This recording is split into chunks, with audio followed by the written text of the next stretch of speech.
Hello, everyone. Hello, and Happy New Year.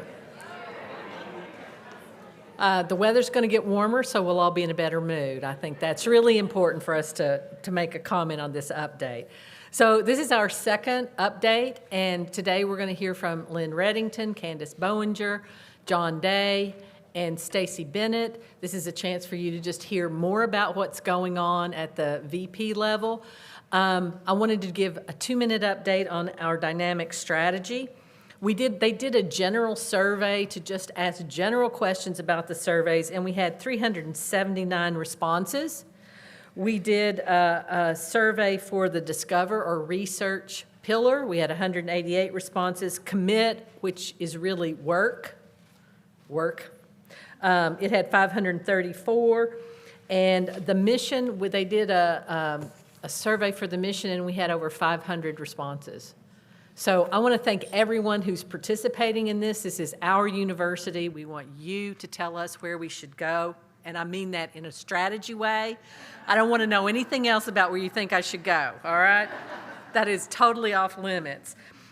So they're working to get two main goals for each of those pillars, and on February 19th at 1 p.m. over in the Walter Rotunda, you can come and hear them give you their sort of preliminary things. And then in April, on April 19th, they turn their work over to the Executive Steering Committee. So you'll be hearing about a lot of stuff in April, and we'll present some preliminary stuff to the Board of Trustees in April and hope they vote on the strategies in June. And then in June, we'll spend the summer kind of getting that into a plan with metrics to roll out to the campus. So that's where we are with that. So I appreciate that. I've done alumni feedback sessions. I've done 3. I have 3 more to go. So we're hearing what the alumni are thinking, and it just is very encouraging when you hear how much they still love the university and still believe we are relevant today and stronger than ever. So that's really great. So today you're going to hear from 4 people. They've passed out cards for those of you in the room.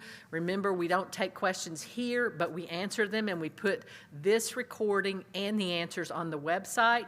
And if you think of a question later, if you go to that website, which is on the president's page, is it? Ohio.edu/update.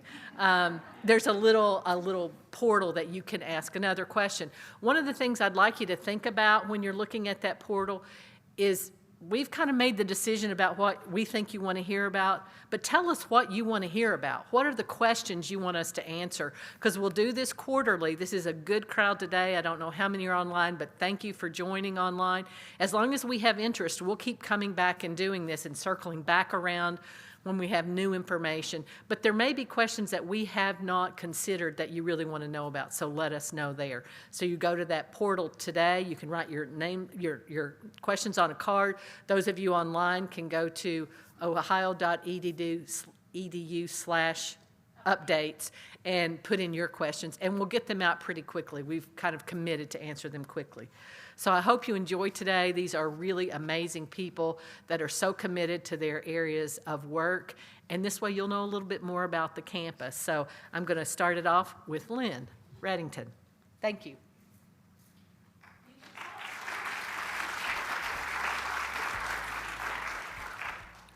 I do like when I get applause before I say anything, because who knows what's going to happen afterwards.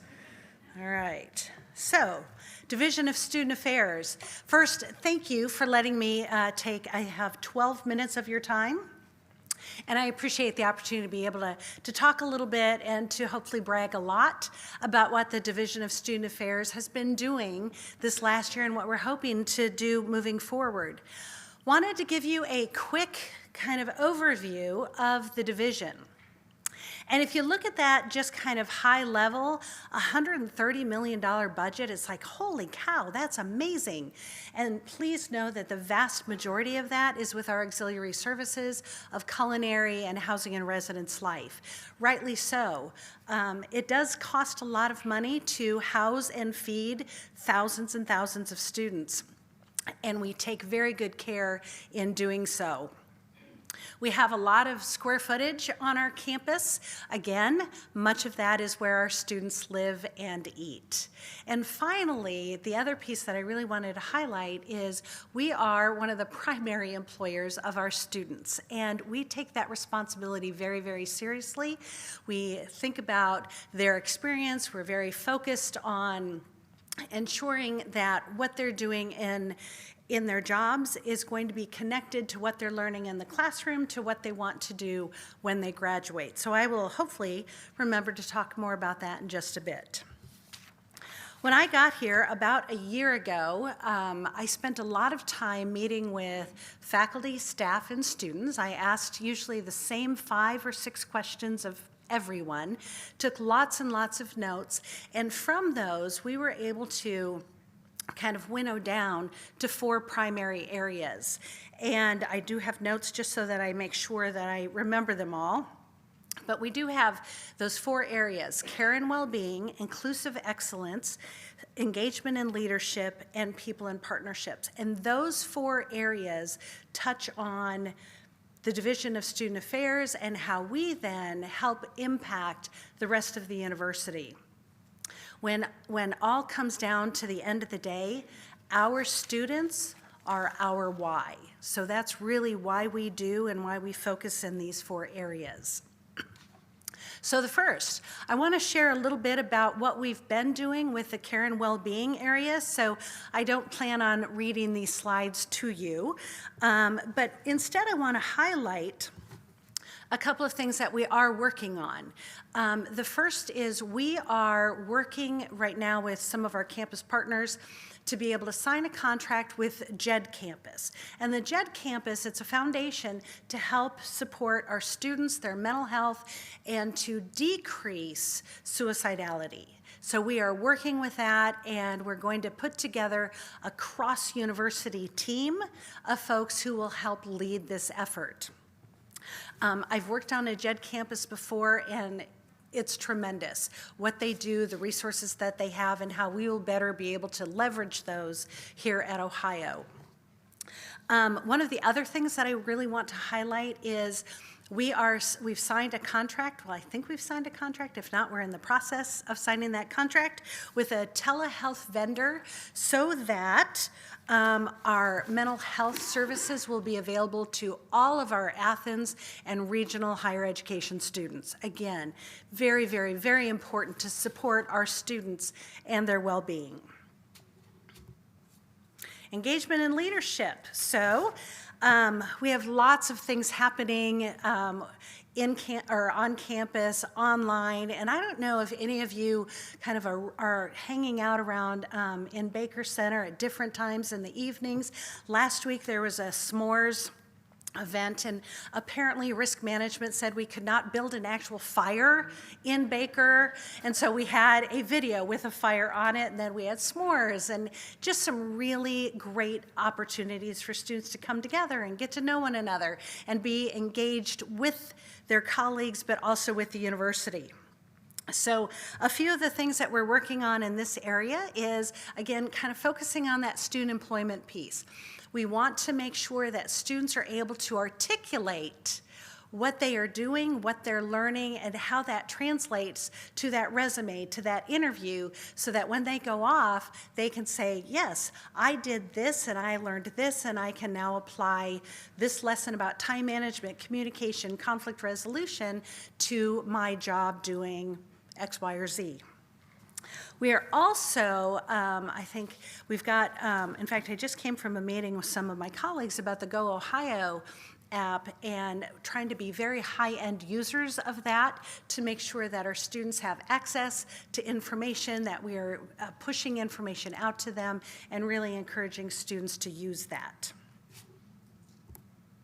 People and partnerships. So obviously we work with people, and that includes faculty and staff, community members, and not the least our students. But But some of the things that we've been working on is to find opportunities for our own staff to engage with one another. So we're looking at professional development opportunities to come together to learn, to hang out together, whether that's a brown bag lunch or attending virtual conferences.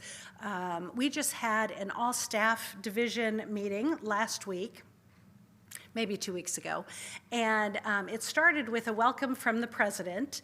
And throughout that, we talked about these 4 priorities that we're working on. We had tabletop discussions. People reported out throughout the meeting.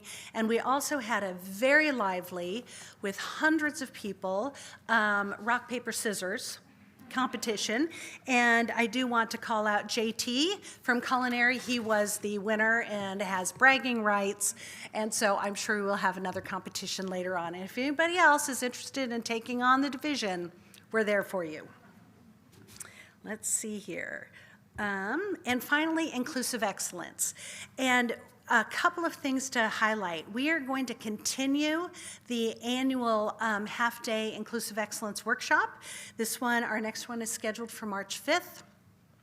Part of what will happen during this workshop will be a panel with some of our faculty members from our regional campuses as well as here in Athens.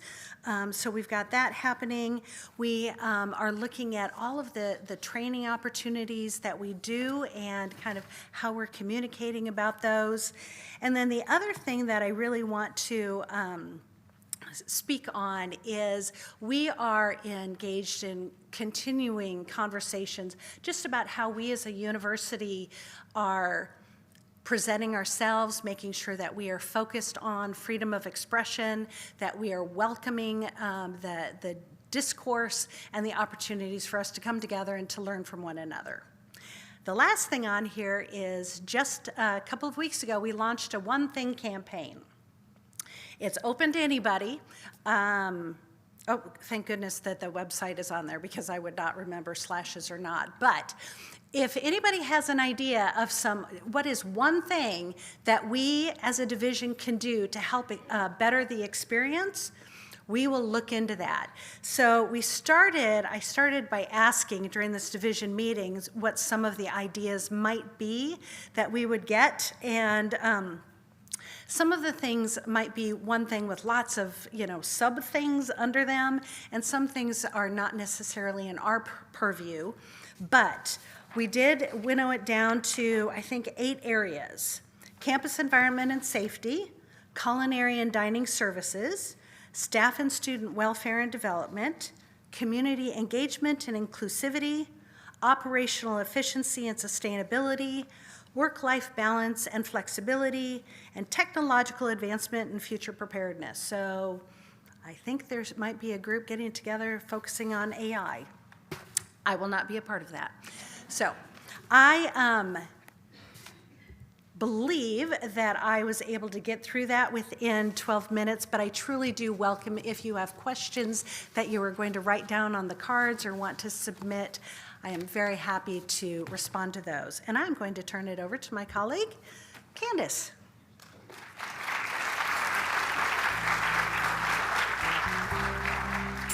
Thanks so much, Dr. Redington, and thanks to all of you who are online, plus here in the room. As Lynn said, my name is Candace Boeninger, and I have the privilege and honor to serve as the Vice President for Enrollment Management. And my goal today for our time together is really to help color a little bit of what enrollment management is in 2024. I think a lot of you might associate us with a record freshman class. Happy to have that association. But we also have a lot of other things that are happening in the division and work that we work across the institution, within the organization, with partners around the country and sometimes around the world. And I wanted to give you just a little bit of taste of the work it is that we do to pull together the enrollment architecture for the institution. So you might know that the division, the area, was actually created in 2008 under a vice provost for enrollment management, my predecessor, Craig Cornell. And that brought together, for the first time in an official capacity, the offices of admissions, financial aid, and registrar. And over time, what we have done since the elevation of the division to the president in 2021 is really look across the organization and figure out where do we have areas of sophistication that have outgrown those 3 units that we previously aligned ourselves within. And so what we've done in the last couple of years is organized and reorganized a few times, and it can be a little confusing sometimes. I wouldn't commit that this is the final stage. But what we've tried to do is modernize our structure so that where there are areas of professional strength and where there are alignments in terms of collaboration across the institution, that we're providing teams opportunities to work together and overlap in their functions. I'm joined by the enrollment management leadership team. Many of them are here today. The ones with little paw prints on the bottom are actually Ohio University alumni. And this is a group with more than 100 years of enrollment management experience, if you calculate and sum them all up. They are absolutely the backbone of our organization. And they lead these teams that you see here. This is sort of our non-org chart, a set of functions that, while they might look on this slide to be sort of in silos, they actually are interworking all the time across the division, and then also out with our academic colleges and our partners around the state and around the country at community colleges and in school districts and school systems. We have about 150 staff. We're located on all 6 campuses. We have staff in about 10 states. We have a really wonderful contracted staff member who works with us in India. We also have staff embedded in 6 of our academic colleges. So we try to be everywhere that our students are, and that helps us serve our students better. I want to talk just a little bit about each of our areas, and I promise I'm going to try to get this under 12 minutes. Undergraduate admissions, as you can imagine, does undergraduate admissions. It's led by Dr. Matteo Remsburg. They process about 40,000 applications, and they oversee about 30,000 visitors coming to campus, all of 6 of our campuses in any given year.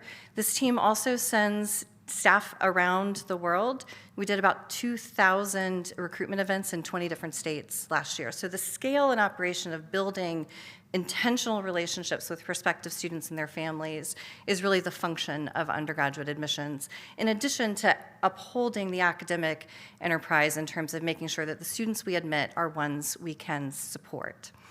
The Office of Student Financial Aid and Scholarships needs no introduction, of course, but I hope that you will know that they process about $426 million of aid. That's how much aid is awarded across the institution.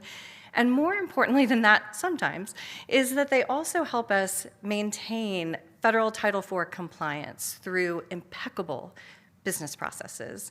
And they work to support students and families as they're trying to bridge the gap through counseling and financial aid advising to make sure that all of the different means of aid that can be available to students and their families are brought to bear to fund their Ohio experience. The Office of the University Registrar, an officer of the institution, we've recently had a transition you learned about in our last update. It's currently being served by Interim University Registrar Bob Bulow. And the thing I would have you know, of course they manage registration and records and the academic student record, the curriculum and the catalog. They also conduct groundbreaking innovation when it comes to technology. Our Ohio Guarantee Plus graduation plan infrastructure is second to none in the country. There are vendors who can't do what our team can do here. And that is one example of many ways that we collaborate. We don't do that alone. We work with our colleagues in IT and across the colleges, but that kind of distinctive student service is incredibly important for the architecture of Ohio University. This online transfer and credit services center, it's kind of a new animal. We're in a little bit of a soft launch mode for it. I don't know what we're going to call it in the long term. What it really is putting together the work that we do for online undergraduate students in partnership, of course, with our Vice Provost for Ohio Online, and our transfer credit work that we do, our transfer admission work that we do, and dual enrollment, which relies heavily on our partnerships with the state and with our community college partners, into one team that can cross-pollinate and build strategies together. That's led capably by Rob Callahan. Enrollment marketing and operations, the wizard behind the curtain, absolutely. 11 million emails are sent out of this team on any given year. They work to kind of keep the engine of all of our enrollment functions going together, and they work in alignment with university communications and marketing, really sort of unlocking the power of strategy there. And finally, enrollment management and analytics, all of the things we do require asking lots of questions, digging deep into the data, making that increasingly transparent to the university community. And so we have a little team within the division reporting to me, but working really, really close with institutional effectiveness and analytics, the same set of tools. I'm really kind of embedded on their team to help move forward answers to the questions that we have about how to make our enrollment plans work. Of course, nothing we do alone, and there are a variety of groups that we use to help manage enrollment at the institution. My charge as vice president is really to bring increasing transparency to the assumptions that we make so that we can achieve that stability that we all want so much for this institution. And we are able to do that by getting buy-in into the decisions before they're made, understanding what our projections are, why we make those projections, what risks we are accepting with those projections, and what opportunities might lie ahead for this institution that we should pursue. There are a couple of groups listed on this slide that are come one, come all, and that would be the University Recruitment Council and the Regional Recruitment Council. Those are led by Matteo Remsburg in undergraduate admissions. And if you're interested in participating in those, please do. They'll meet a few times a year, just helping us understand, as a university community, what does it mean that Ohio Up Close is starting on Friday, for example? What does it mean as we gear up for BSO? What are we doing with 10th graders right now? What are we doing out on the regional campuses when we think about partnerships and college access? So I would invite you to reach out to Matteo. There's a Microsoft team that he can add you to. They meet virtually. That's one of several ways that you'll have an opportunity for input.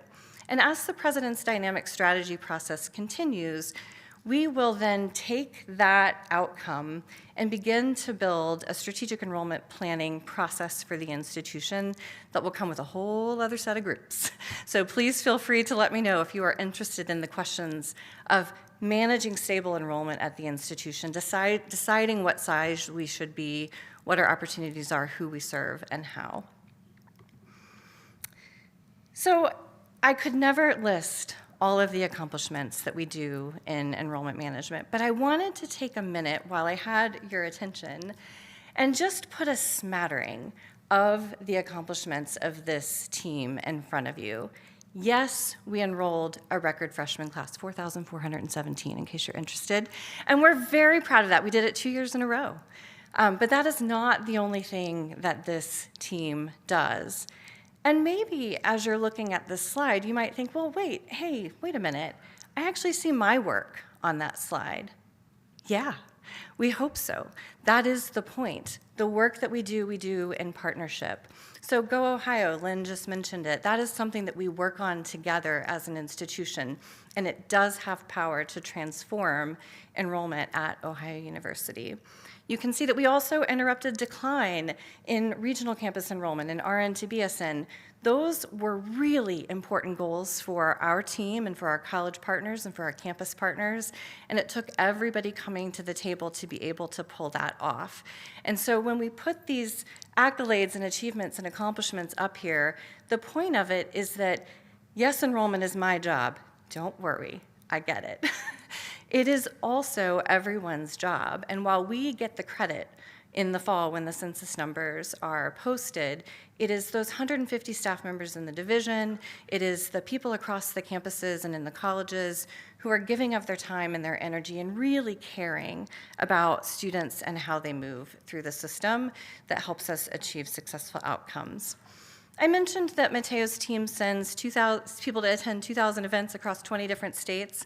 One of the things that I want you to understand as we think about the increasing degree of sophistication of our work is just sort of where are we? Where are the students that we're trying to reach? These graphs are not necessarily to scale. They just show a density of prospective students in the funnel. For any freshman class of around 4,000 or so, we'll work a population of about 500,000 students per year. And as you see, where we are, where the reputation of the university is, has started to really sprawl a little bit. And there's a lot of alignment between what you'll hear our staff doing and advancement, for example. Where are our alumni? How are they successful? And where can we put those things together? I'd be remiss if I didn't talk about numbers because I'm the enrollment manager. So newsflash, we had a record class in the fall, you've heard that. And more importantly, I think for the sustainability of the institution, is that for the first time in a while, we crossed over 28,000 students again. And that is really an important milestone for us. That means that we're kind of on an upward trajectory. It's not just a blip. Where are we going? We'll see. We have lots of headwinds against American higher education and college going in the region and college going nationally. And there's some work for us to do. When we were 40,000 students strong, almost, there was some question about what size we should be. And now that we're 28,000, there's some questions, again, about what size we should be. We'll take up those questions and understand at what number of students does this place, this set of places and online operate best. For spring, we're also looking good. We're running about 4% ahead of last year at the same point in time. This is bolstered by really strong return of that large freshman class coming back, as well as continued stabilization on our regional campuses. And medical enrollment is always really stable. Thank you for them. And then finally, I just want to talk to you real quickly about FAFSA simplification. If you know a college-bound student, tell them to file the FAFSA. The federal government has changed the form.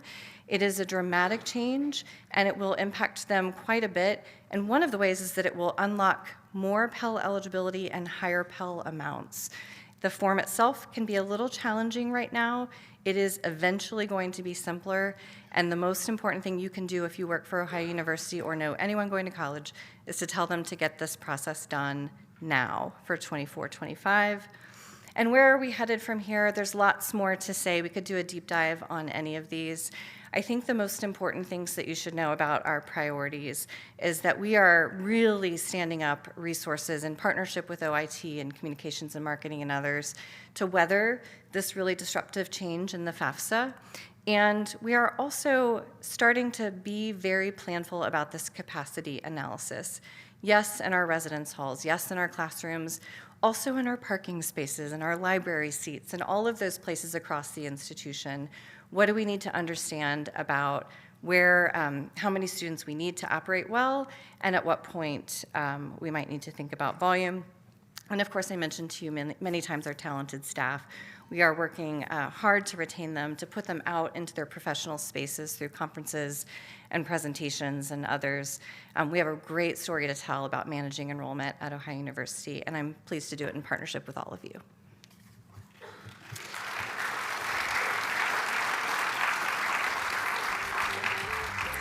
And next, my colleague John Day will talk to you about finance and administration.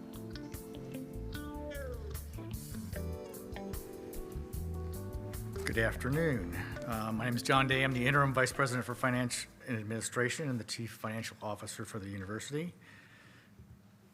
And so to give you, as others have, some sort of idea of what the division does and what the scale is, I kind of summarize it as we're the people that keep everything running and safe in support of the academic mission. So we're behind the scenes, making everything works well so that we can carry on our main mission of education. And give it an idea, I think of the division as sort of in really two big buckets: finance and then facilities and transportation. And we also have the police department under this division. In total, we have 148 administrative employees and 385 union employees. The budget for the division is $49 million, which is about 10% of the university's budget. You can see there in the boxes the numbers of people that fit in each division. By far, most of the employees in the division are in facilities, so everything from doing the grounds, maintaining the HVAC in your building, all those sorts of things. So my goal with the division is to do everything as effectively as possible, with as efficiently as possible, and having to minimize the impact on the budget for running everything in the university. So I'm going to talk about three kind of sub areas here that I think would be of interest to people. First, on the terms of the budget, if you don't happen to go to trustees meetings and see our presentations on the budget, and you're not a member of Budget Planning Council, you may not hear much about the budget, so I wanted to bring a couple of just high-level highlights to you. When we built the budget in April of last year, we didn't know how much of a tuition increase we would have. We weren't certain that we could repeat Candace's great results of another class of 4,500 students. So we created a budget that was a little bit leaner, just to be safer. So we budgeted for 4,200 students, and we ended up with 300 more. And we budgeted with a 0% tuition increase because we didn't know what the state was going to do with caps. They allowed us to increase by 3%. So you can see that in parentheses what we did in the budget and what we ended up with. We also did not budget for any state share of instruction or SSI increases. We ended up with a 1% increase there. There was also additional debt service and internal loans that wasn't reflected in the budgets correctly that got added on the expense side. But basically, you can see that when we built the budget, we built a budget that was at the macro level positive $5.6 million. So it was a balanced budget that we took to the trustees in June. After you make the changes of saying, well, we did get a 3% tuition increase, we did have more students, the result is a $7.9 million positive budget as well, or forecasting for the end of this year. So there is some improvement in the budget based on better performance in terms of enrollment and our ability to increase tuition. The way we really look at the budget is in a concept we call results of operations, which is simply taking all the revenues that we can count against all of the expenses that we have and seeing what the difference is. And so you normally want to have more revenues than you do expenses because the difference between those two lines is what we invest back into capital, especially in places like auxiliaries where they're trying to fund their own renovations. So, and when I look at the budget, I always want that blue line higher than the orange one. You can see what happened in COVID because we took a major hit in terms of revenues for housing and dining because students weren't here. We didn't make any of that revenue. That's why the blue line dropped down that year. When we create the budget this year, I said we created a budget of positive $5.6 million. So you see the blue line relatively close to the orange line, but that's a budget. And if you look at all the other data points prior to that, those are actuals, so what actually happened. What typically happens is we're conservative on budgeting. So if you looked at the budgets in those prior years, the lines would be much closer together and they spread apart when we get to the actual budget. So you see positive variances at the end of the year. If you look at trustee presentations, you see that we ended last year at positive $24 million, which sounds like, wow, how did we have $24 million more than we budgeted? Well, $24 million is about 3% of the budget, so it's saying we're accurate in budgeting to about 3%, so I don't know how we get that to zero necessarily. And in addition, there are some single events inside that budget at the end, like for example, the patent gift came in at 13 million of that 24. So I hope to get the positive results of operations when we build the budget, and usually we do better than that when you look at what people actually spend because we'll budget for travel and other things, and we won't end up spending everything that everybody budgets, so we're typically in a good positive position when we end each year. So in my opinion, basically, we have a good balanced budget at this point for this year, and then we're now in the process of building the budget for next year, which would get approved by the trustees in June. The other two pieces I thought I'd make a quick update on because they're usually of interest to people. What's happening with the ridges, for example. The plan is we have set up or are setting up a community authority to run the ridges and work with a developer and giving that developer different buildings on the ridges under different kinds of conditions. So the light tan number items here are ones that we would give to the developer to develop on their own. They're parts of the ridges that we aren't using. And then the ones that are brown and red are buildings that we are using that we would have a lease back option. So we would give them to the developer to own. They would lease it back to us for $1, either for 1 to 3 years, giving us time to move out of those facilities if they deemed that they could do something with them and develop them into something. So it gives us that option. We did not give the developer any of the parking. So limited parking we have up there is still ours to use under that agreement. In terms of the timeline for that process, Right now, we're doing surveying and appraisal of the properties, getting ready for that relationship with a developer and transferring that property eventually. This is the buildings and the area in the main part of the ridges. We have an easement on the conservation easement for all the land lab and all the acreage. That remains ours and will not be transferred. So you can see basically that probably in about March of '25 is when we expect the earliest point a developer would start developing the property, and sometime this summer is when we're going to be mostly trying to get that developer set up. So that's a major effort, a good solution, I think, to the conundrum we've always had on what can we do with the ridges because it's so expensive to do much with that. The other one I wanted to highlight was one that we presented to the trustees this last week. There was a story on this in Communication News today in your email, but it's the space optimization study or process that Shauna Wolf worked on, spearheaded for us, but basically it was a mandate from President Sherman to basically recognize that our space costs are our second most expensive resource in the university besides people.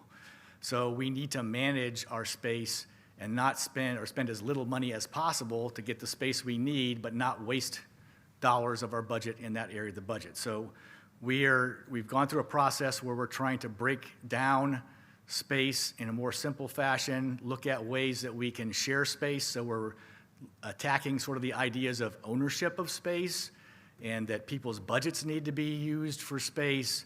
Space is an overall university resource, and we need to treat it as that and use things to the highest and best use and optimize how much space we really need, because ultimately the way around this cost is to get rid of some space we don't need. And we have a number of buildings that are mothballed on campus now. We could shrink our need for buildings. I know in my building, coming back from COVID, there aren't as many people around in the buildings anymore, so maybe we can start to share space and shrink it a bit.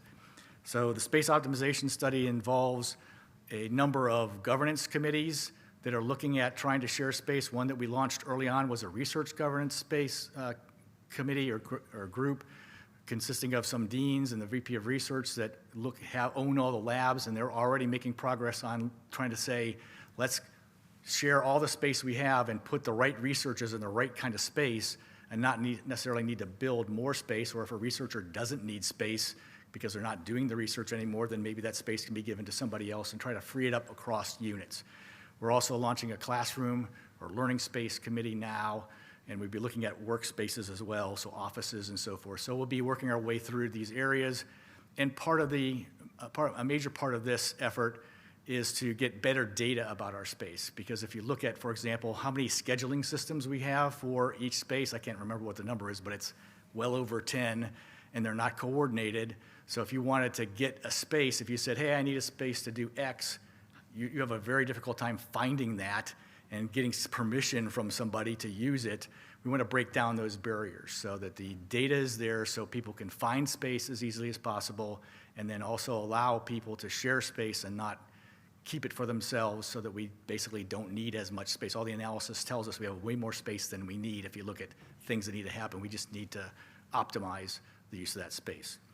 So those were the two areas that I wanted to cover here. And as the others have said, if you have questions about any of these things, certainly send it to us via your card or the email, and I will be turning it over to Stacey Bennett, who's the General Counsel for the university.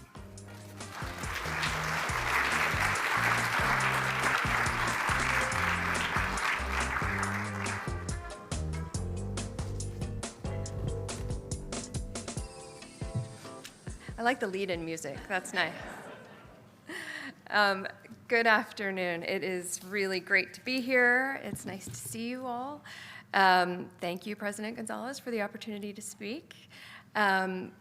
We are in the Office of Legal Affairs, a significantly smaller team than those you have just seen here from my other three colleagues. And we don't often get the opportunity to speak about our work. And in fact, I will not be speaking about our work in tremendous detail because much of it is privileged and it is legal, and we don't comment on pending litigation. And so the list of things that I won't talk about is long. But what I really do want to convey today are a couple things. One is who we are as an office and what we cover and what we are available to help you with. And secondly, there are a couple of areas that many employees of the university will face eventually, if not most. I just want to remind folks about these issues, remind you to pay attention to them when they do arise, and to reach out to us for assistance and advice as needed. So, that said, I am going to try to figure this out. Here we go. There we go. We are 6 attorneys, full-time attorneys. We have a part-time attorney, and we have 2 very dedicated and talented support staff members who help us do our work. But the general areas we cover are here: contracts, litigation, immigration, labor and employment, student affairs, and higher ed generally, which covers a lot. That list does not begin to do justice to the types of issues we deal with every day. A more representative but by no means exhaustive list looks more like this. We are from day to day called upon to cover topics like purchasing and intellectual property, including trademark, copyright, and patent law, construction, civil rights, property acquisition, the sale of property, property damage, public records, investments, criminal and police matters of all jurisdictions, local, state, and federal, including our friends at the FBI, policies, internal and external, research, privacy, litigation. The list truly goes on and on. We are busy. It is a great job, and I hope I can speak for everyone in the office and say we really enjoy the work. It is never boring. You all keep us very busy and on our toes, and that's a great thing. We're also motivated. We are really wanting to always help you find solutions to your problems, overcome obstacles to your work, and always find the best path to forward progress and just results. The level of dedication of our people cannot be overstated, and I am preaching to the choir. I think despite our small size, I think we cover a lot of ground. Many of you know us, and I hope you know you can rely on us for good legal advice. More generally, though, our authority to do any legal work here at the institution derives from the Ohio Attorney General. We are a public institution, and there are limitations on the types of service that we can provide and to whom we can provide it. So though we may very much want to help everyone with their personal legal problems, we cannot do that. We are all only here because the Ohio Attorney General agreed that we should be hired to represent the institution. And therefore, we can represent the institution and only the institution. We can represent the institution's employees as long as the facts and circumstances surrounding the event that we're representing you for derived from you performing your job in a lawful way. And so no matter, the authority that we have to represent employees does not convey to students, and I think that's an important point, unless we're talking about student employees. We are here to support the mission of the university, and we all very much support students in that way. But students generally cannot be represented by us. So one thing that I really want to emphasize here is that the authority to represent the institution includes representing employees acting in the scope of their employment. And a quick note about that. If in the course of performing your job duties, you take an unlawful action, even if it's at the direction of a supervisor, that may cause the state to see your act as being outside the scope of your job. If you know that an act is illegal, or your gut is telling you that something seems wrong, please stop and ask questions. You can call us, you can call the office directly, you can call any of us. go up the chain and ask your supervisor or your supervisor's supervisor. Make sure that you are comfortable with the action you are being asked to take. If you discover any illegal activity within the university, please report it. We have the university's ethics line, which is available to everyone. You can report any illegal activity or suspected illegal activity anonymously, and we encourage you to do that if that makes you most comfortable. You can also call us directly. This will be a recurring theme. Please reach out as necessary. Okay, a couple of things that I just want to note for the record that folks should watch out for. First are ethics and conflicts of interest issues, and the second is authority to sign anything. I'm going to start with the ethics laws. Okay, so there are numbers and lots of words on that screen, and I apologize for that. We really enjoy our statutes in legal affairs, and so I am going to reference in particular Ohio Ethics Law 10203, which means that there are two very broad areas here, and I am oversimplifying this for the record. I don't want anybody to think that this is a simple area of law. The Ohio Ethics Commission is the agency charged with enforcing ethics laws, and they do so. They do so through investigations that are not pleasant and nobody really wants to go through. They will resolve any ethics issues they find, or if it is a particularly egregious situation, they will refer for prosecution. And so there are criminal penalties involved with some of these, and lots of public embarrassment, reputational issues. So we all want to avoid them. The first one I want to highlight, though, is confidentiality. If, as a public employee, you learn information that is confidential and that the university is maintaining as confidential, you are obligated to maintain that confidentiality. You may not disclose or use any confidential information you come in contact with for your own interest, even if it's just sharing some interesting or salacious news. This applies both during and after your term of employment with the university. That obligation lasts forever.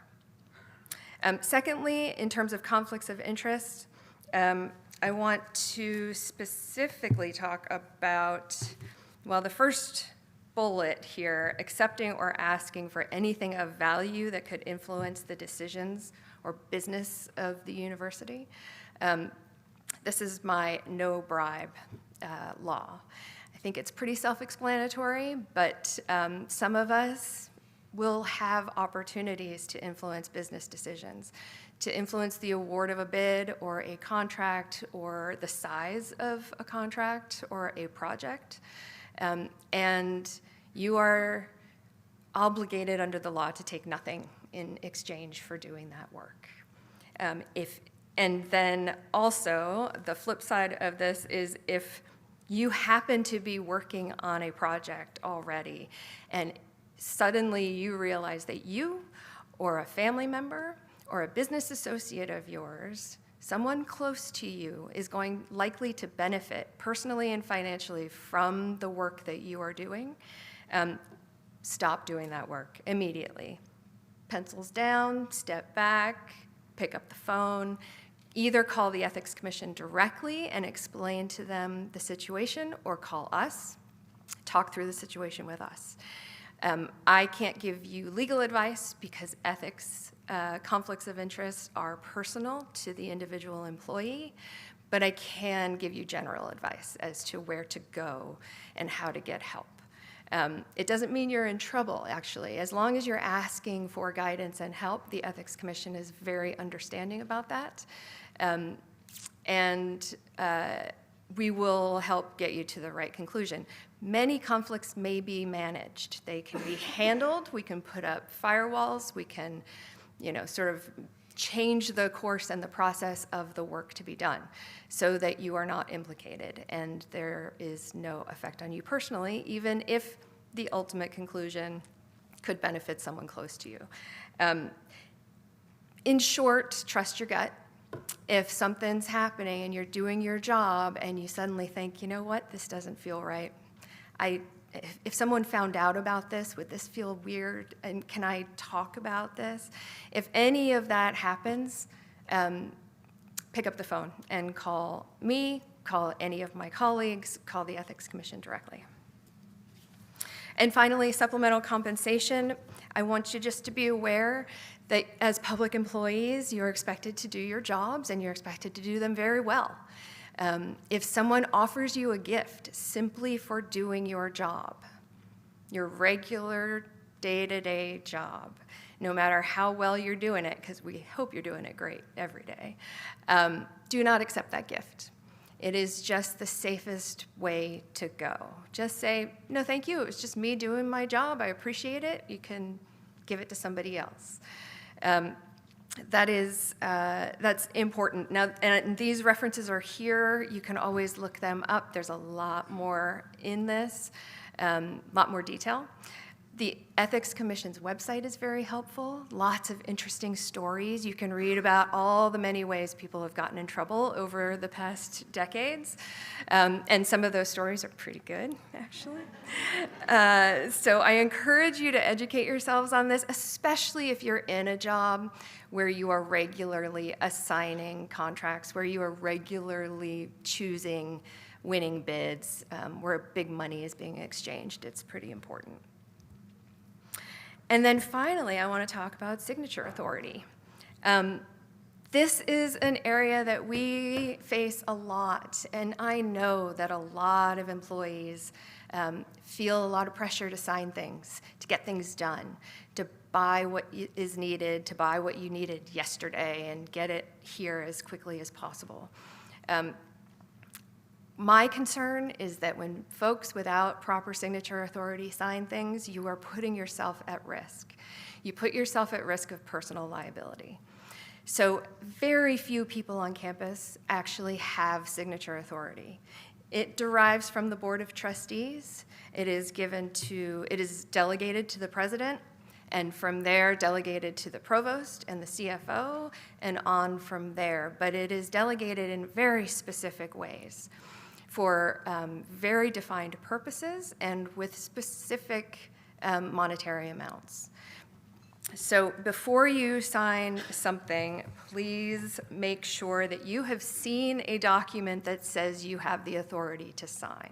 We never want anyone to be in a situation of having a company, after a relationship with the university has gone awry for any reason, we don't want that company coming after an individual signer who never had the authority to sign and misrepresented to the company that they did.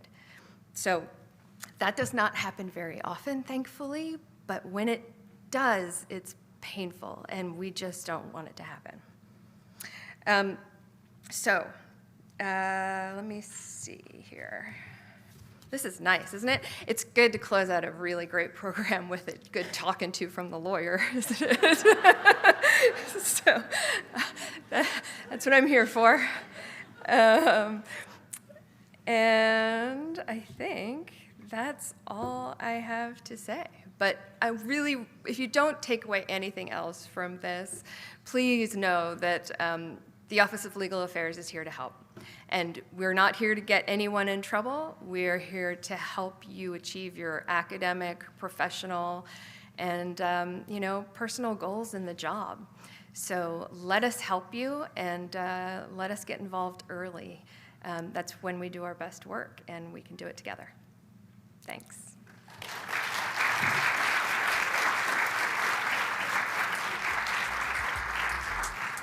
So let's give all four presenters one more round of applause.